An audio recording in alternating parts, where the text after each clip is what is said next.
Hello guys! Welcome back sa ating channel. So today, nakatanggap tayo ng Try Treats. Ito guys. Ayan, meron tayong Try Treats na ito try today. Okay, so lagi silang may ganito. Yan, welcome, dear Phil, I'm living simply in America. This is from Poland. Ayan, and they always include a postcard from every country. And din sila yung Explore Poland, kung mga facts about Poland and recipe. Palagi may recipe. And these are the treats that's inside this box. Here we go. We have Tutti Frutti. So this is like a gummy fruit snacks. Kiki Tutti Frutti. Awesome. Next is Saltas. Salted and baked chips. Para siyang pretzels. Alright. So sea salt flavor. Ito is, yeah, it's like a chocolate wafer. And then, we have a coconut wafer balls. Ayan siya. So, Lumarki is the brand. And then, this is, like chocolate bar. Chocolate bar. We also have Ranita Croa. Milk chocolate with crispy cereal. Ayan. And parang frog yung style niya. These are all chocolate. Okay, this one, another chocolate. And another, maybe this is a nougat, I'm not sure. Cream fudge. Okay, so yan. And then we have Princesa Longa. It's like wafer bar, wafer chocolate. And ito, I like this one, sesame snacks. I love sesame snacks. Yan, with caramel. And another wafer snack. Okay. And another one of these in chocolate. Okay. So there you go, guys. That is our snack. This is my first polish snacks that we're gonna try. Alright, guys. So, thank you, Try Treats, for sending us all these snacks all the way from Poland. So if you guys want to check out Try Treats and you would like to try different snacks from different countries, okay, check out the link in the description box below. And I also have a coupon code that you can use if you want to try Treats. Okay, guys, bye! Alright, guys, Costco tayo! So, dito tayo sa dairy section. Ito yung malaking refrigerator. Napakalamig yan. Tumatakbo si ang isa dito na sample. Ayun, ayun. Naku, ubos na. Daming nakapila, guys. Daming nakapila. Pero, ay, ang daming nakapila. Daming nakapila, guys. Dumplings. That's a good one. Yeah, it's like lumpia, but it's steamed.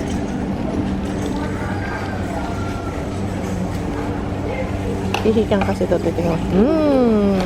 Sarap. Dumpling. You wanna try, baby? Yeah, good. Wow, bihira niyang very rare na. But it's not gonna. Yeah. Yeah. Meron din silang mga laruan. $40. Wow, look at this. Wow. Formula RC Race. Maisto. Maisto. Wow, these are nice. For the price? Okay, so tingnan muna natin. Guys, ito pa. Okay. Mga e-bike din sila. Kompleto dito. May damitan, may mga hobby, something.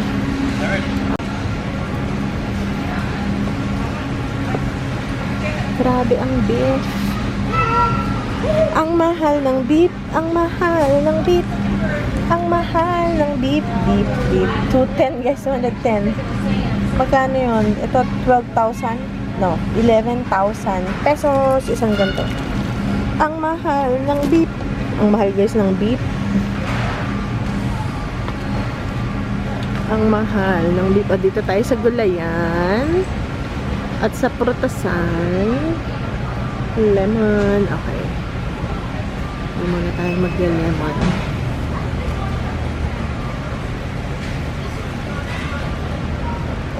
Kailangan din natin ng patatas. Ay, ito. Dito na lang tayo sa $4.99. Dito. Minsan kasi bulok yung mayroong bulok sa ilalim. Siguro ito na lang. Para sobrang dami, no? Sobrang dami.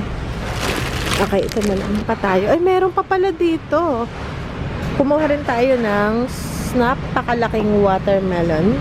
Oh, this one looks good. I know, that definitely has to stay cold though. That wouldn't take up much room in our fridge though. What is this? Peaches and cream. Oh, the chocolate is better. Caramel. Oh, tres leches. That's her favorite. Yeah, kuha tayo ng isang cake kasi may pagbibigyan tayo. Ito, this one.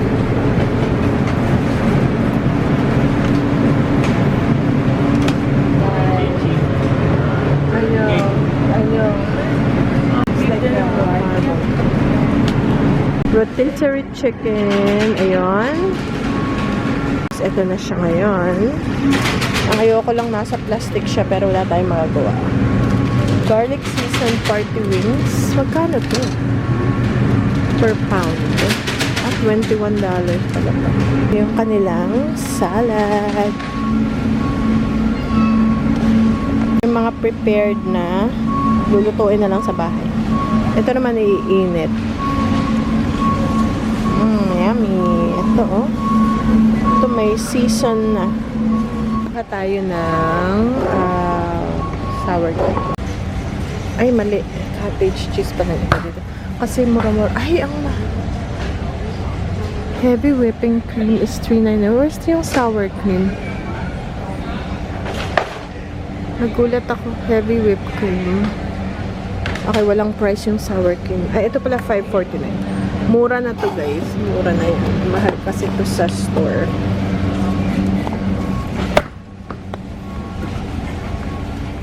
Bumalik tayo sa bread kasi nakalimutan ko. So, ito ay $6.19. Magkano yun? Ang dalawa. Ano, buy one, get one.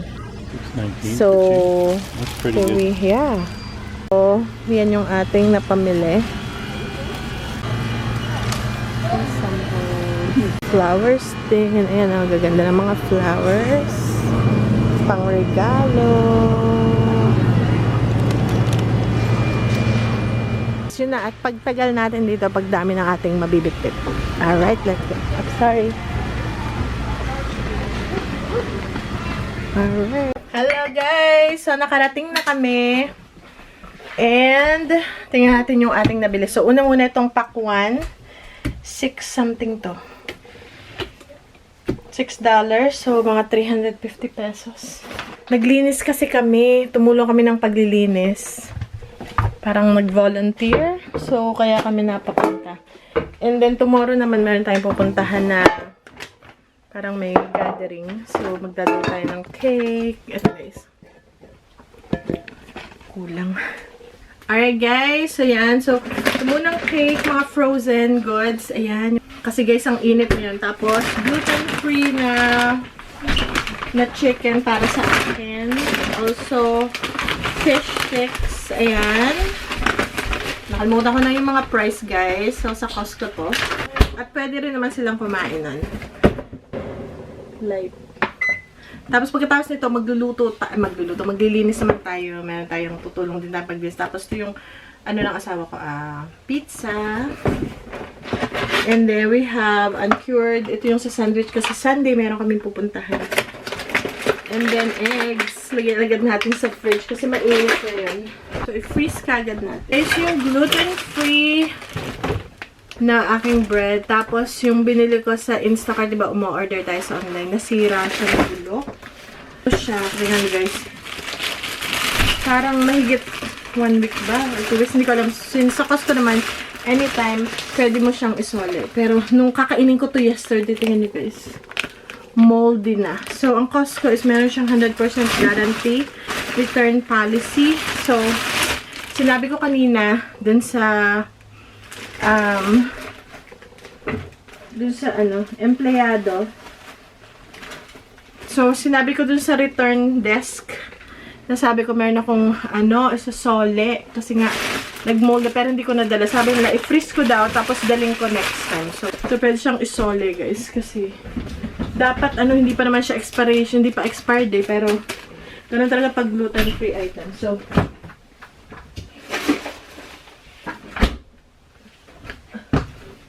sabi walang problema basta raw i-freeze tapos daling doon. Kailangan ko lang i-print or ipakita yung resibo sa online. Kasi hindi ko dun sa store binili. Meron namang record kasi nga member tayo. So, ganito siya dapat Below na, grabe guys. Buti ba ako siya isalang dun sa aking toaster. Nakita ko, ba't mag-low to? So, usually, isa-isa lang yung gamit ko. Tapos yung isa ipi-freeze ko. So, ito yung atin mo lang kakainin. And then, ito yung ipi-freeze ko. So, ito yung ipi-freeze ko. Ito yung gluten. So, patapos na tayo. Grabe, ito pa pala. So, ito lang yung binibili ko na chips. Masarap to. May lime flavor na pang dip or pag magagawa ako ng something na Mexican dish. Doon yung asawa ko, meron siyang paborito na chips. So, di ba may party nga bukas? So, dadalhin namin yung isa nito. And then, yung isa ikikip. Kasi paborito to ng asawa ko. Michigan Cherry Barbecue, which is popular siya sa Costco. Okay, so yung isa is dadalhin natin sa okasyon kasama yung cake. Tapos yung isa is atin siyang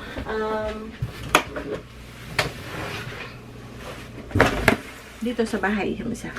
Tapos ito yung cheese, $8.99 or 500 pesos. Meron din tayong hotdog kasi nagka-crave si Ben minsan ng hotdog. So ito, madali rin itong masira pag hindi na-freeze. So ang ginagawa ko, kinakat ko to and fini-freeze ko siya.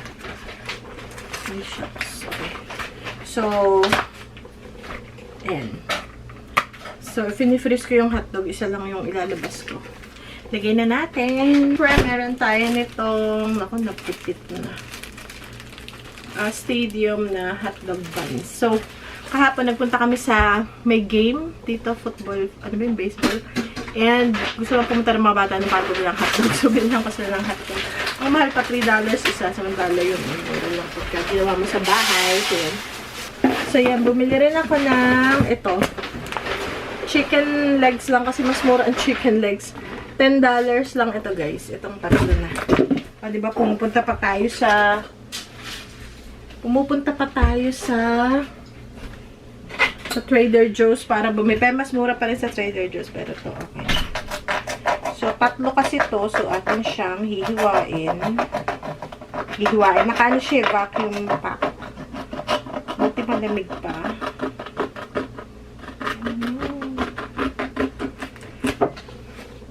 Ito, 3 piraso. So, parang $5 isa. I know! 4, 8, 12, 3, 6, 9. $3.50 lang isa. Kasi $10 yung tatlo. Mura. Mas mura pala kayo sa Trader Joe's.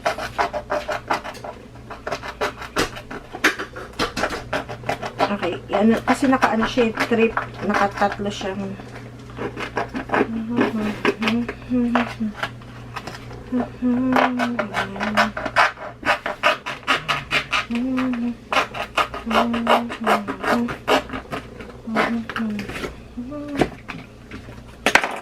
Ayan, guys. So, yan. Okay.